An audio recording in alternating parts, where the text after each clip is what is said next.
In the north, they thought they knew all there was to know of war. Until the War of the Rift. While the Southern King hid, warm in his keep, the Darkwings cut their bloody trail from frozen north to winter's edge. Alone, the Warden and his small garrison turned their whiskers to the icy wind.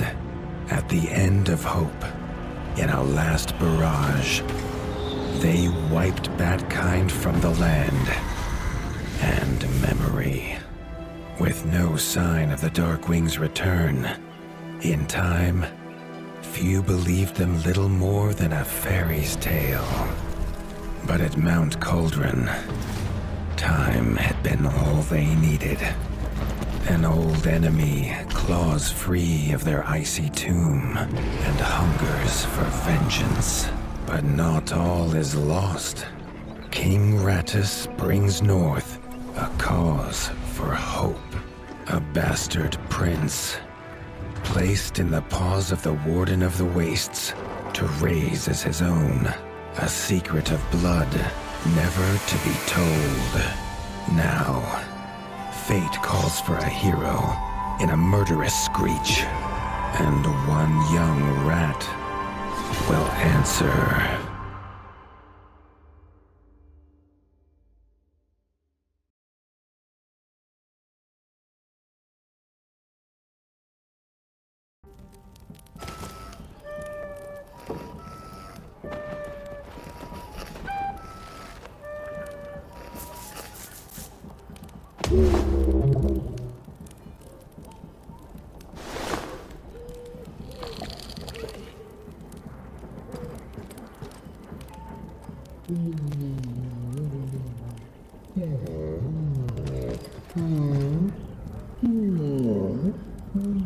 The stomp of his father's boots on the stair was how every morning began for Arlo.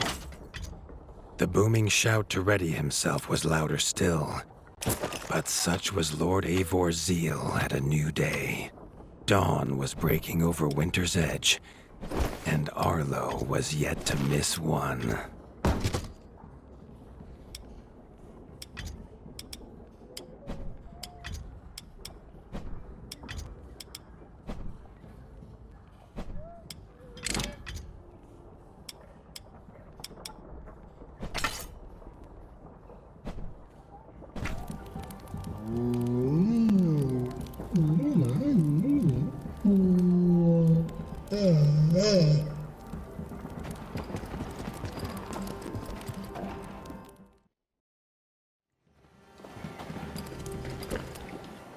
The castle echoed with the horns of the returning hunters, bringing their night's bounty. Arlo's little heart quickened to hear it. The only thrill to be found inside the high walls was a hunter's tales of what lay beyond them.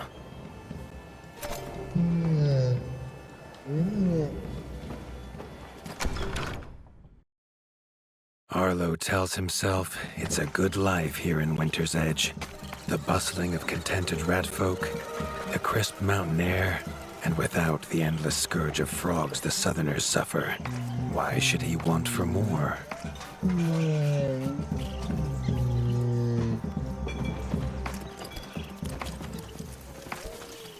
Arlo has no memory of his mother, but Hilda's food was a true taste of maternal kindness.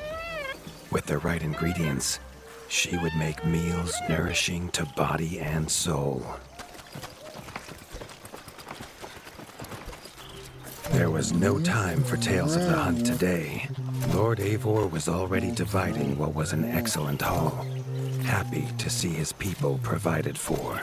Arlo longed only to join the hunt, to see the ratdom or even the lands beyond. His father called it a fool's wish. Arlo's destiny was unshakable, much like the keep that would become his by birthright.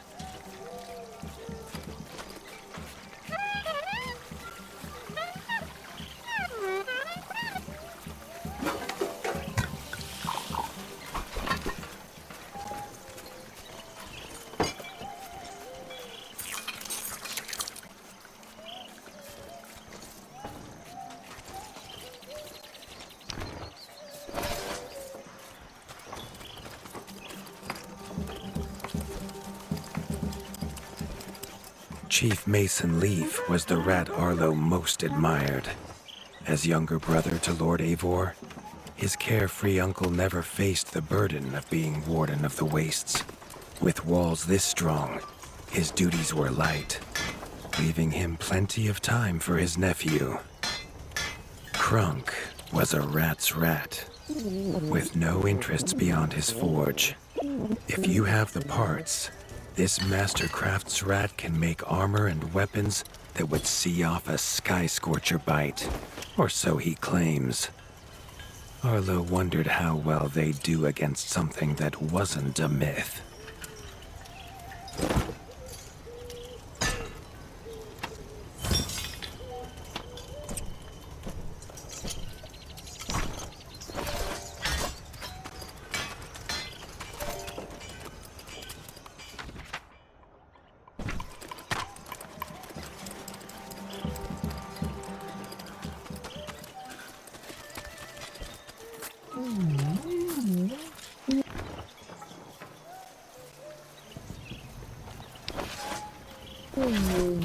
The hunters had brought unwelcome news. A family of the reviled creatures ratfolk called backstabbers had moved into the wastes. Eivor told his son to fetch his weapons.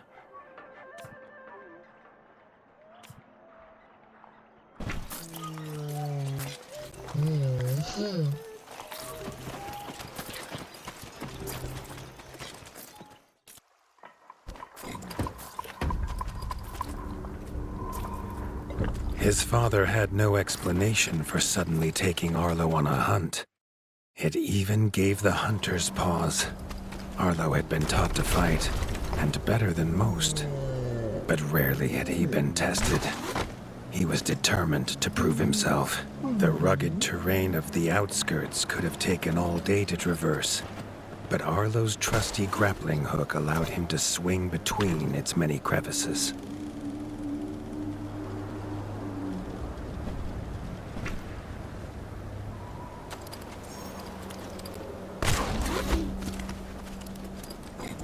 Arlo liked the feel of a sharp axe cutting through the vines. The wilds were part of his home, and nothing in them would frighten him. The famous frostberry bushes of the wastes were in full fruit already. Their juice made a healthy tonic, though Lord Eivor preferred them fermented. His father was a sturdy rat, built for strength, not speed. So Arlo found it curious that he challenged him to a race. The prospect of the hunt had filled Lord Eivor with a vigor that his son had not seen in years, or at least since breakfast.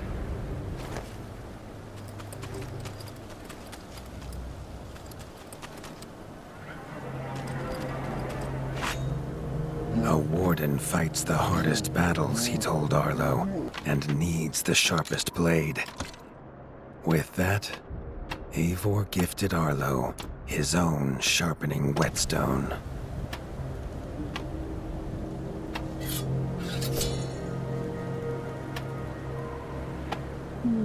Whether these beasts were named for their spines, or for some past unforgivable deed, no rat knew.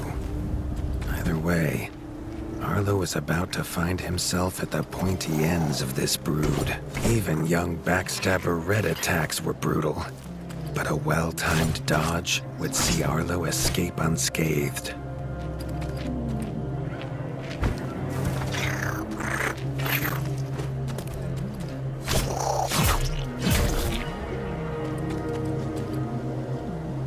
This backstabber lived up to its name with its deadly white attack, but Arlo's shield could block the deadly spikes.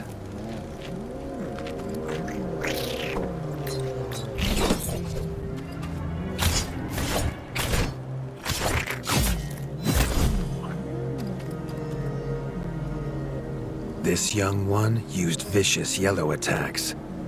Arlo had to time his parries perfectly.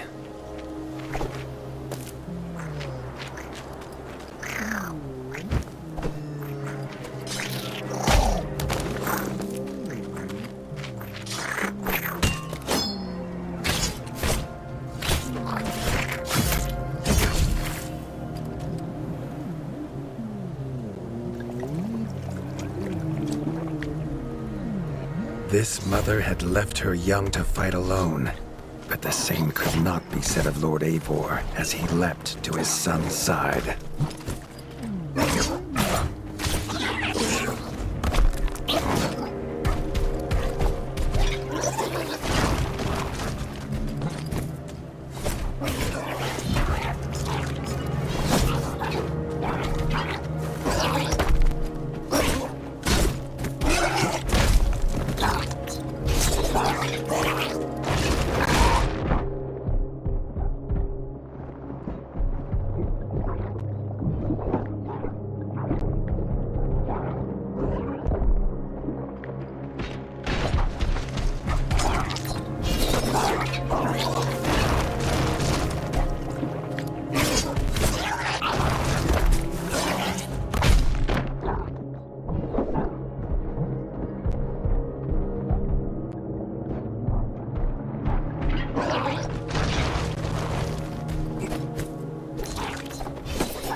It was Lord Eivor's mighty blade that took her head, but the fight was won together.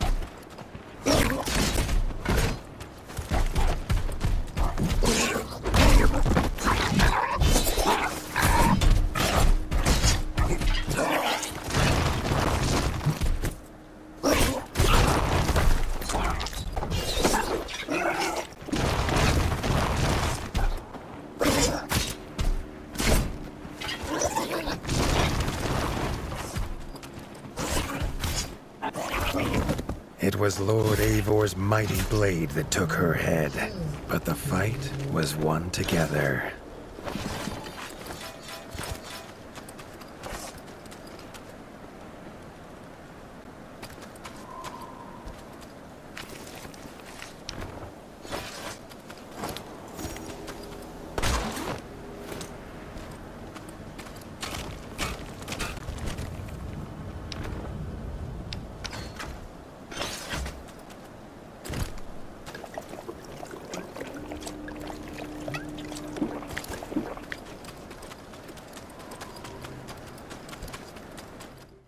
Arlo basked in his father's pride, almost as warm as at the fire inside Winter's Edge.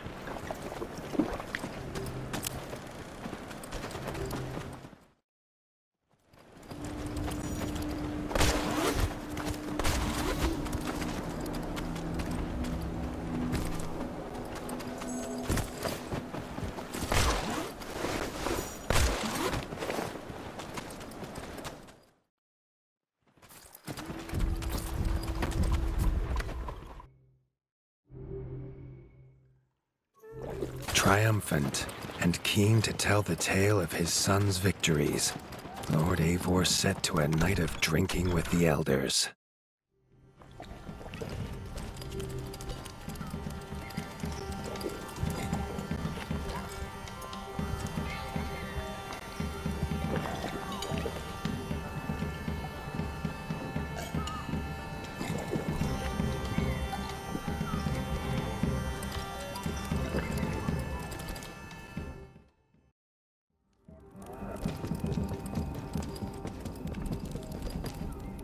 Arlo was reluctant to return to his bed, wondering how long he must wait to hunt again. The booming footsteps that woke him this time were nothing like those of his father.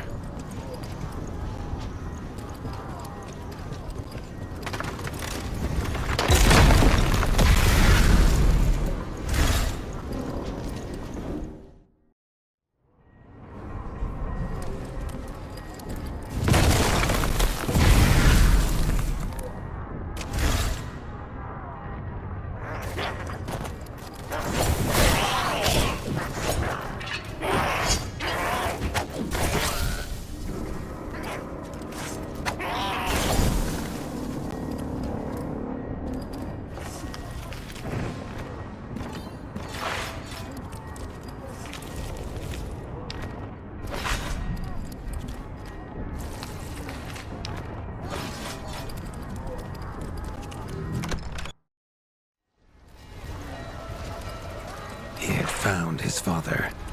The Warden stood alone, holding back a whole Darkwing army, their cruel Count Kazak leading them.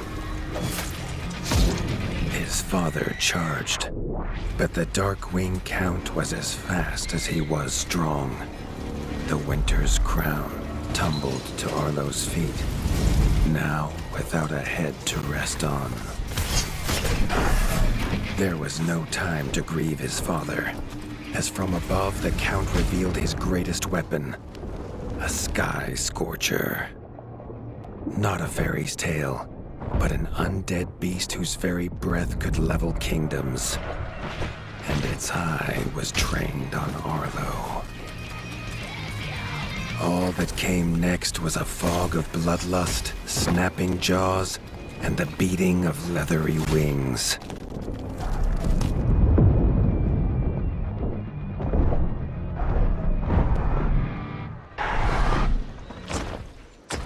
But there could be no victory. Arlo awoke, groggy and warm to his father's shouts. Only he wasn't in bed. The warmth was from the fire that had engulfed Winter's Edge, and the shouts were his uncle's. The only other survivor of the Darkwing attack, Leaf was bruised and his hind paws barely steady. He'd seen villagers flee to the outskirts. Arlo knew it was up to him to make them safe.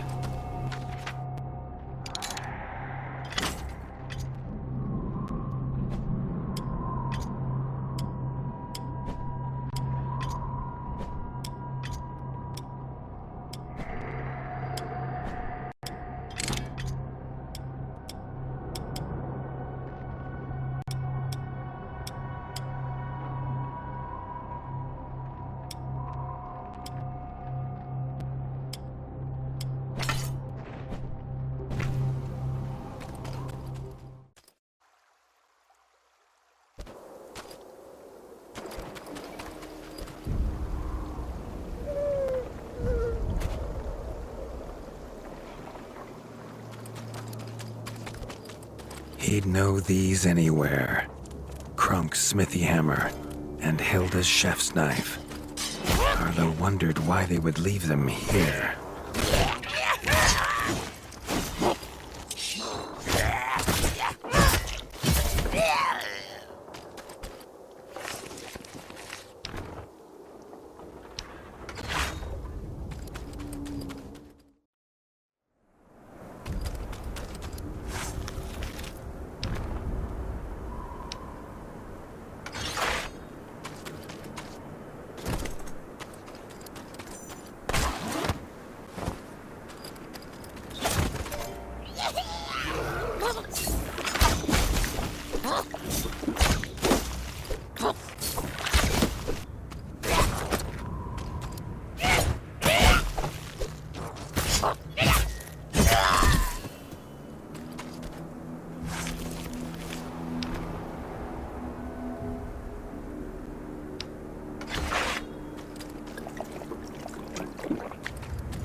With the attack at Winter's Edge, no hunters had come to check their traps. Arlo thought he might find a use for them.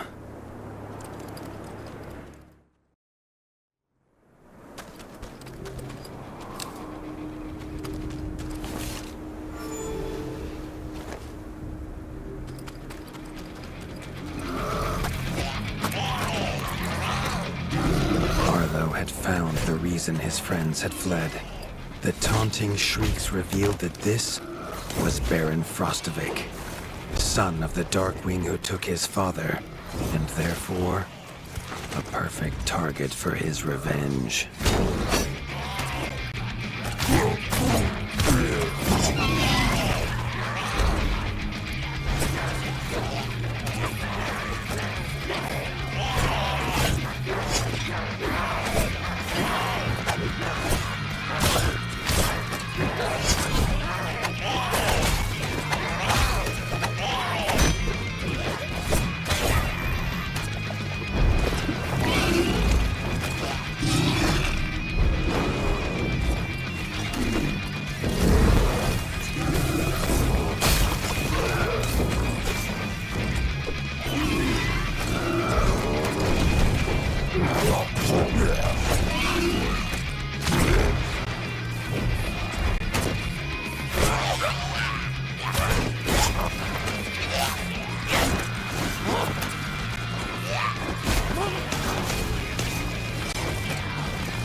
His foe was beaten, but seeing what had been inflicted on Hilda and Krunk, Arlo's need for vengeance was only growing.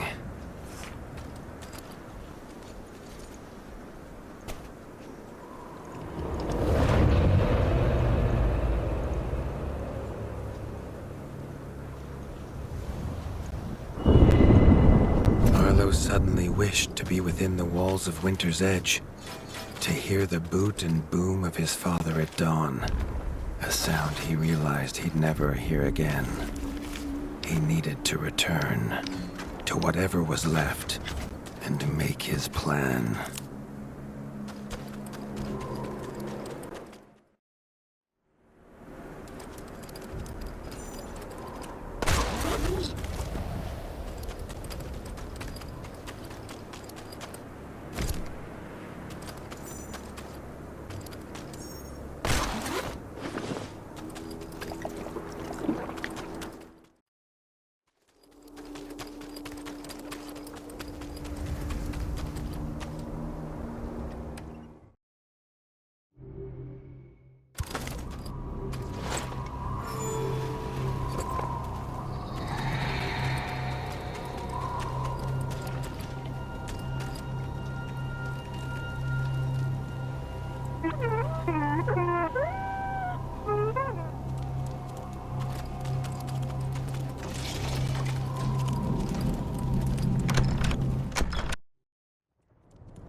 Spent from his journey, Arlo fell into his father's chair, the one thing still standing in the ashy ruin.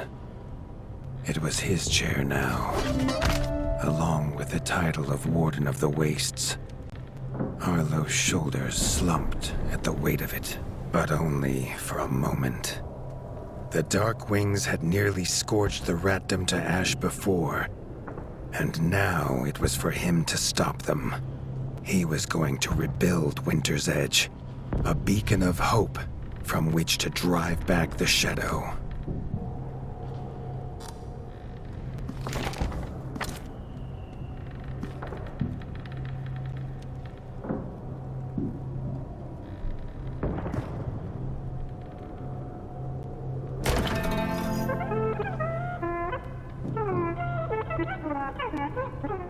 This much Arlo knew. No rat would rebuild Winter's Edge on an empty stomach. The kitchen had to be fixed and stocked. Leaf suggested Arlo visit the Night Eyes of the Golden Forest, known for their hearty food. Arlo hoped rat wasn't the key ingredient.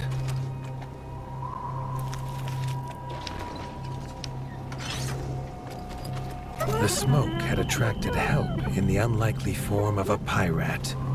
Captain Blacktail had seen many towns razed in his years, usually by his own paw, a fact he chose not to mention as he offered his services. The ship King Rattus's Revenge would take the young warden wherever he had need to go.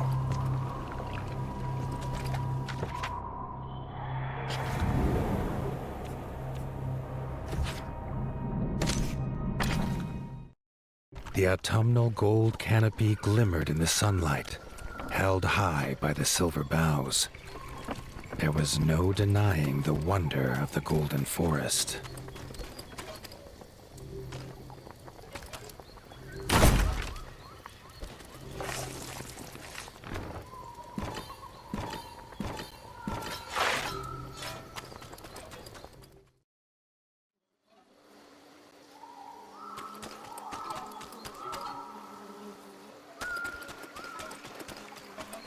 The peace Arlo found beneath the leaves was not to last. A shrill cry cut through the calm, a call for help. The hoots came from inside the bug farm, along with a stench of pond scum and villainy. A frog trap.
Grateful for her rescue, Erica the Ranger offered to guide Arlo to the hidden village of Nestminster.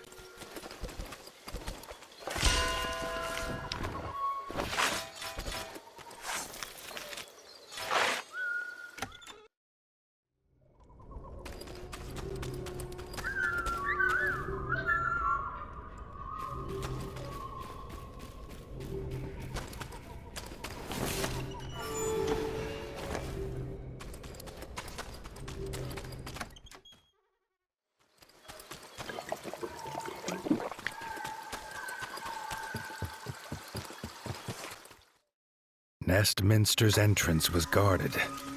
Under their helmet, the eyes of the guards seemed to glow.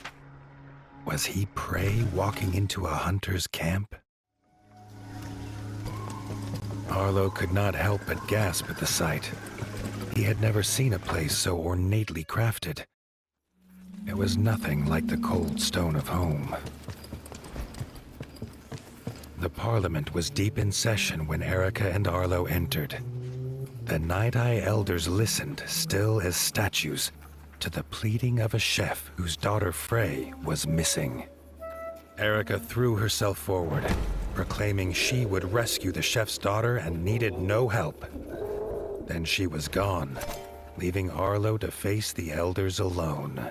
The elders' staring eyes unnerved Arlo, but when they asked him to protect Erica, he did not refuse.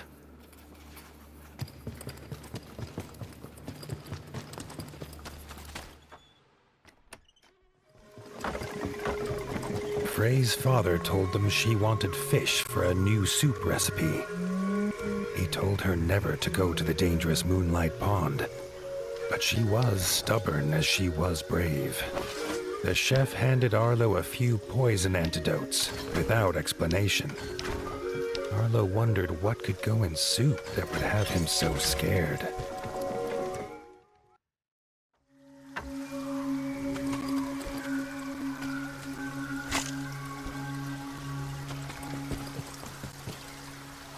Erica said they must be as stealthy as the owls of old. She gave him a bow carved from the silver boughs, quiet as a whisper and deadly as a talon.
A white feather. Erica knew it was Frey's. They were on the right path.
A frog scouting party squatted in the mushroom farm.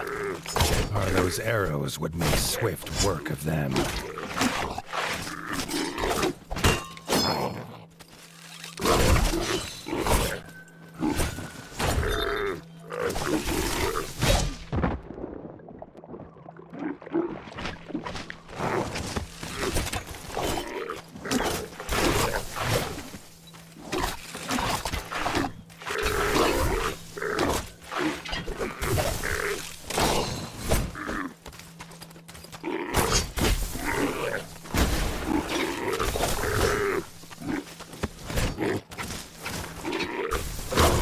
newcomers emerged, shaken but grateful. Arlo had never met stripe snouts before. Badger brothers Marco and Lorenzo's keen eyes had seen Frey go by, headed for the pond.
At Moonlight Pond, Frey was already preparing to leave.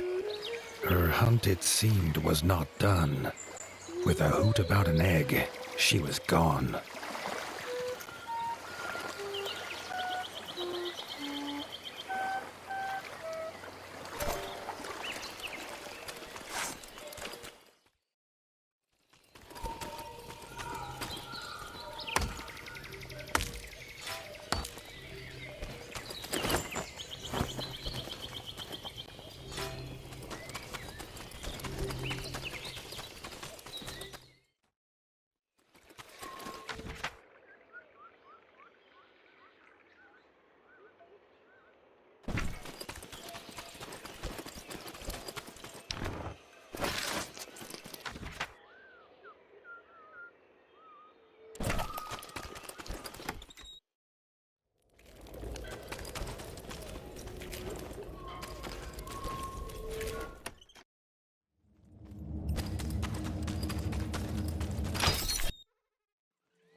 The sky flashed with a blinding light.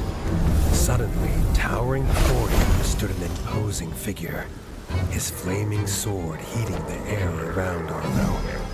Thrusting his sword into the air, the stranger imparted his gift onto the young warden.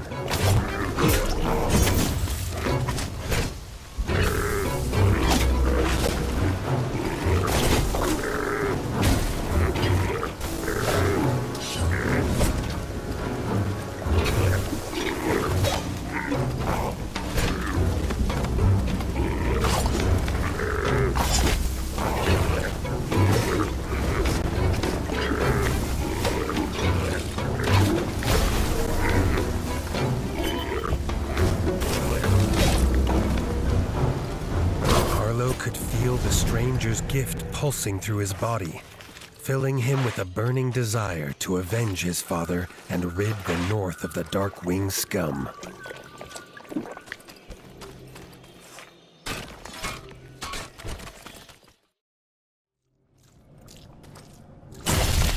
Tunnels are rarely used by Night Eyes, who prefer an open sky above. Arlo knew dangerous creatures lurked in such dark places.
found a whole nest of eggs. She was uninterested in who the owner might be, but the mother slither scale was very interested in her.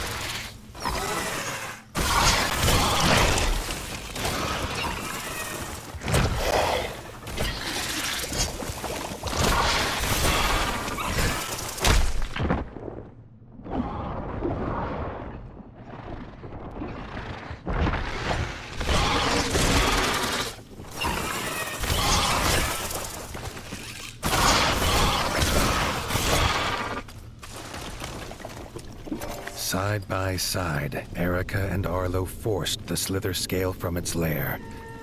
Erica would not leave Frey to travel alone. They would see him back at the Parliament.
Erica and Frey held wings as they asked Arlo and the elders for their blessing.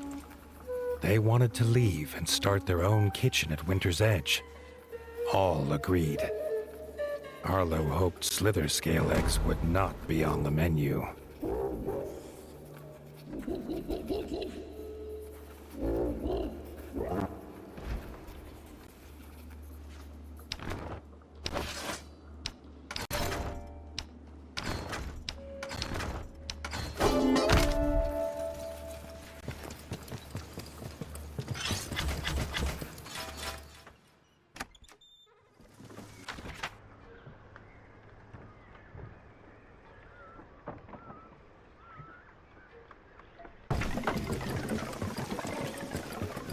Arlo was keen to head home, but an owl called Sigrid stopped him. As Chancellor, she had a budget for someone to deal with the local slither scale problem. If he wanted the job, he best join her in the Rangers Guild.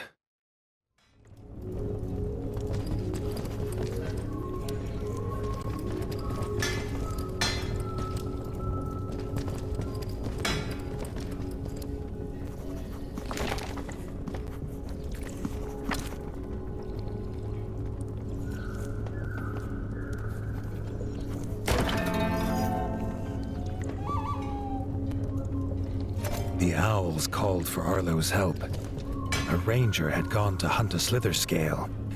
He was seeking vengeance for a slither scale attack that took his family, but Arlo would not let the young ranger go the same way.